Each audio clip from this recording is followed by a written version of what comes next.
Hello ಸ್ನೇಹಿತರೆ, ಹೇಗಿದ್ದೀರಾ? ಎಲ್ಲರೂ ಚೆನ್ನಾಗಿದ್ದೀರಾ? ಇವತ್ತು ಪನ್ನೀರ್ ಬಟರ್ ಮಸಾಲಾನ ಯಾವ ಥರ ಮಾಡೋದು ಸಿಂಪಲ್ಲಾಗಿ ಅಂತ ತೋರಿಸ್ತಾ ಇದ್ದೀನಿ. ಇವತ್ತು ಸಂಡೇ ಮಾರ್ನಿಂಗ್ ಸ್ವಲ್ಪ ಹೆಲ್ತ್ ಅಪ್ಸೆಟ್ ಆಗಿತ್ತು. ಹಾಗಾಗಿ ನನ್ನ ಡೇ ಸ್ವಲ್ಪ ಲೇಟಾಗಿ ಸ್ಟಾರ್ಟ್ ಆಯಿತು ಅಂತ ಹೇಳ್ಬೋದು. ಬೆಳಗ್ಗೆ ನನ್ನ ಮಗ ಬ್ಯಾಡ್ಮಿಂಟನ್ಗೆ ಹೋಗಿದ್ದ. ಅವನು 6 ಗಂಟೆಗೆ ಹೋಗ್ತಾನೆ. ಬರಬೇಕಾದ್ರೆ ಸೆಟ್ ದೋಸೆ ಮತ್ತು ಇಡ್ಲಿ ಎಲ್ಲ ತೊಗೊಂಡು ಬಂದಿದ್ದ. ಪಲಾವ್ ಎಲ್ಲ ಯಾರೂ ತಿಂದಿಲ್ಲ, ಎಲ್ಲ ಹಂಗಂಗೆ ಬಿಟ್ಟಿದ್ದಾರೆ. ಯಾಕೋ ನಮಗೆ ಹೋಟ್ಲೂಟ ಅಷ್ಟು ಇಷ್ಟ ಆಗಲ್ಲ. ಹಂಗಾಗಿ ರಾಗಿ ಮಾಲ್ಟ್ ಮಾಡಿಕೊಟ್ಟೆ. ನೀವು ಯಾರಾದರೂ ರಾಗಿ ಮಾಲ್ಟ್ನ ಯಾವ ಥರ ಮಾಡ್ಕೊಳ್ಳೋದು ಅಂತ ನಿಮಗೆ ಗೊತ್ತಿಲ್ಲ ಅಂದರೆ ನಾನು ಡಿಸ್ಕ್ರಿಪ್ಷನ್ ಬಾಕ್ಸಲ್ಲಿ ಅದ್ರದ್ದು ಲಿಂಕ್ ಹಾಕಿರ್ತೀನಿ. ತುಂಬಾ ಚೆನ್ನಾಗಿರುತ್ತೆ ಮಾಲ್ಟು. ನೀವು ಒಂದು ಸಲ ಮಾಡ್ಕೊಳ್ಳಿ. ಅದನ್ನು ಕುಡಿದ್ರೆ ಒಂದು 2 ಅವರ್ವರೆಗೂ ಹಸುವಾಗಲ್ಲ, ಹೊಟ್ಟೆ ತುಂಬ್ದಂಗಿರುತ್ತೆ. ಅದನ್ನು ಮಾಡಿಕೊಟ್ಟೆ, ಎಲ್ಲರೂ ಕುಡಿದು. ಹಲೋ ಎವ್ರಿವನ್, ಹೇಗಿದ್ದೀರಾ? ವೆಲ್ಕಮ್ ಟು ಮಧು ಸಂಸಾರಸಾಗರ.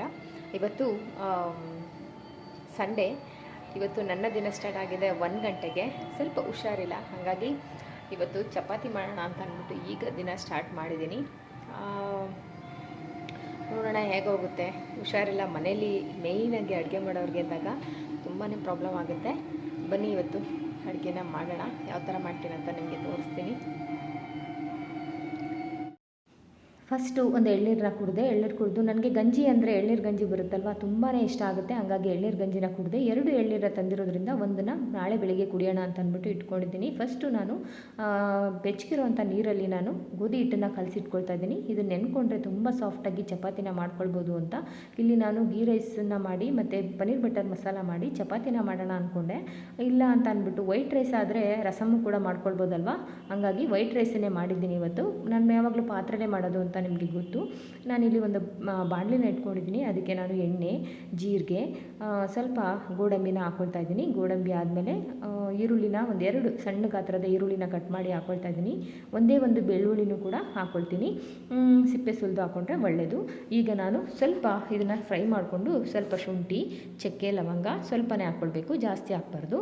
ಇವಾಗ ನಾವು ಚೆನ್ನಾಗಿ ಫ್ರೈ ಮಾಡಿಕೊಂಡು, ನಿಮಗೆ ಗ್ರೇವಿ ಎಷ್ಟು ಬೇಕು ನೋಡಿ ಅಷ್ಟು ನೀವು ಟೊಮೊಟೊನ ಹಾಕ್ಕೊಳ್ಬೇಕು. ನಾನಿಲ್ಲಿ ಒಂದು 3 ಮೀಡಿಯಮ್ ಸೈಜ್ದ ಟೊಮೊಟೊನ ಬಳಸ್ತಾ ಇದ್ದೀನಿ. ತುಂಬ ಚೆನ್ನಾಗಿರುತ್ತೆ ಗ್ರೇವಿ. ಇವಾಗ ಸ್ವಲ್ಪ ಸಾಲ್ಟನ್ನು ಹಾಕ್ತಾಯಿದ್ದೀನಿ, ಯಾಕೆಂತಂದರೆ ಟೊಮೊಟೊ ಸಾಫ್ಟ್ ಆಗಬೇಕಲ್ವ, ಹಾಗಾಗಿ ಇಲ್ಲಿ ನಾನು ಕೊತ್ತಂಬರಿ ಬೀಜ ಅಂದರೆ ಧನಿಯಾ ಬೀಜನ ಸ್ವಲ್ಪ ಪುಡಿ ಮಾಡಿ ಹಾಕ್ಕೊಂಡಿದ್ದೀನಿ, ಫ್ರೆಶ್ ಅನಿಸುತ್ತೆ ಅಂತ. ಇದು ಮೆಂತ್ಯ ಸೊಪ್ಪು, ಕಸ್ತೂರಿ ಮೇಥಿನ ನಾವು ಹೊರಗಡೆಯಿಂದ ತಂದು ಯೂಸ್ ಮಾಡೋ ಅವಶ್ಯಕತೆ ಇಲ್ಲ, ಮನೇಲೇ ಮಾಡ್ಕೊಳ್ಬೋದು. ನೋಡಿ ಈ ಥರ ಅದನ್ನು ಹುರಿದು ಸೈಡ್ಗೆ ಇಟ್ಕೊಂಡಿದ್ದೀನಿ. ಒಂದು ಪ್ಯಾನ್ನ ಇಟ್ಕೊಂಡು ಇಲ್ಲಿ ಪಲಾವ್ ಎಲೆ ಮತ್ತು ನಿಮ್ಮ ಮನೇಲಿ ಯಾವುದು ಸ್ಪೈಸಸ್ ಇದೆ ಅದನ್ನು ನೀವು ಬಳಸ್ಕೊಳ್ಬೋದು. ಸ್ವಲ್ಪ ಸೋಂಪು ಹಾಕ್ಕೊಳ್ತಾ ಇದ್ದೀನಿ, ಸೋಂಪಿನ ಪುಡಿನ.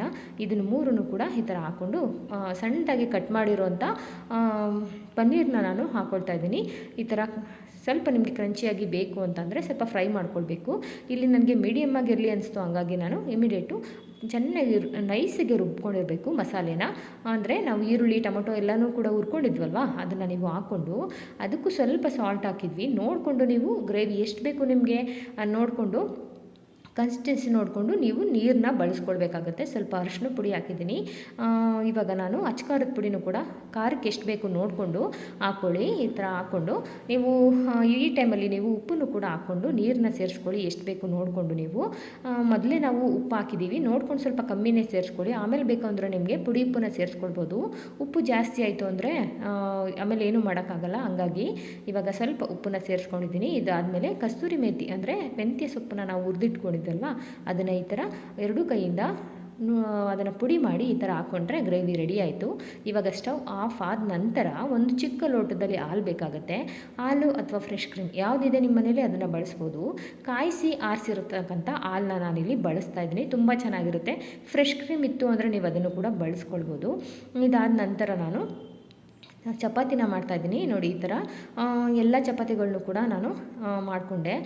ಇಷ್ಟೊಂದೆಲ್ಲ ಮಾಡಬೇಕಾಗಿತ್ತ ಹುಷಾರಿಲ್ಲ ಅಂತ ಅಂದರೆ ಭಾನುವಾರ ಅಲ್ಲ, ಮಕ್ಕಳು ಗಂಡ ಎಲ್ಲ ಮನೇಲಿರ್ತಾರೆ ಆರಾಮಾಗಿ.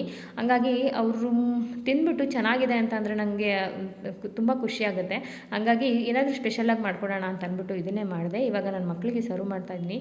ತುಂಬ ಚೆನ್ನಾಗಿತ್ತು. ರಾತ್ರಿಗೂ ಕೂಡ ಇದು ಆಗೋಷ್ಟು ಆಗಿತ್ತು.